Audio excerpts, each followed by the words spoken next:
Hello, Lakeview family and friends. My name is Mrs. Nowotny, and I'm a first grade teacher over at Greenwood Elementary. Today, I'm going to read for you the story Giraffes Can't Dance. This book was illustrated and written by Giles Andre and Guy Parker Reese.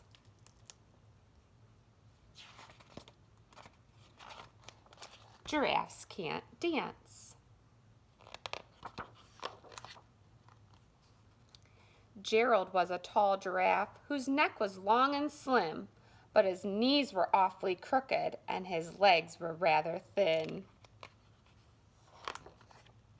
He was very good at standing still and munching shoots off trees, but when he tried to run around, he buckled at the knees.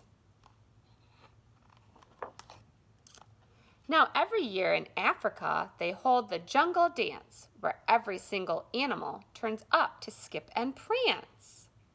And this year, when the day arrived, poor Gerald felt so sad, because when it came to dancing, he was really very bad. The jungle dance. The warthogs started waltzing, and the rhinos rock and rolled. The lions danced a tango that was elegant and bold.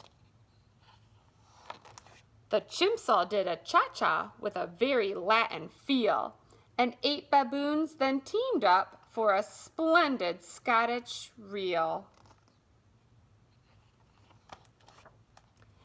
Gerald swallowed bravely as he walked toward the floor, but the lions saw him coming and they soon began to roar.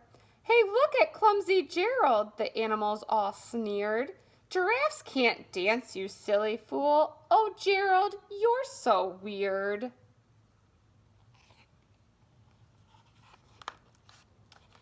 Gerald simply froze up. He was rooted to the spot. "They're right," he thought. "I'm useless. Oh, I feel like such a clot." So he crept off from the dance floor and he started walking home. He'd never felt so sad before, so sad and so alone. Then he found a little clearing and he looked up at the sky. "The moon can be so beautiful," he whispered with a sigh. "Excuse me," coughed a cricket, who'd seen Gerald earlier on. "But sometimes when you're different, you just need a different song."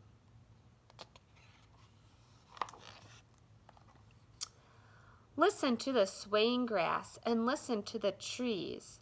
To me, the sweetest music is those branches in the breeze. So imagine that lovely moon is playing just for you. Everything makes music if you really want it to. With that, the cricket smiled and picked up his violin. Then Gerald felt his body do the most amazing thing. His hooves had started shuffling, making circles on the ground. His neck was gently swaying and his tail was swishing around. He threw his legs out sideways and he swung them everywhere.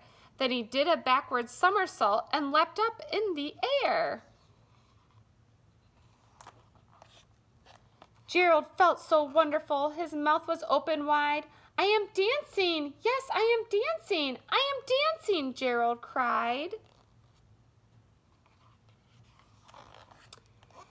Then one by one, each animal who'd been there at the dance arrived while Gerald boogied on and watched him quite entranced. They shouted, "It's a miracle! We must be in a dream! Gerald's the best dancer that we've ever seen." "How did you learn to dance like that? Please, Gerald, tell us how." But Gerald simply twirled around and finished with a bow. Then he raised his head and looked up at the moon and stars above. "We all can dance," he said, "when we find music that we love." Boys and girls, you have lots of time to find something that you can do. I hope you go out and use this time and enjoy it and find something that you can be great at. We miss you so much, and we hope that you're staying safe and at home. Bye.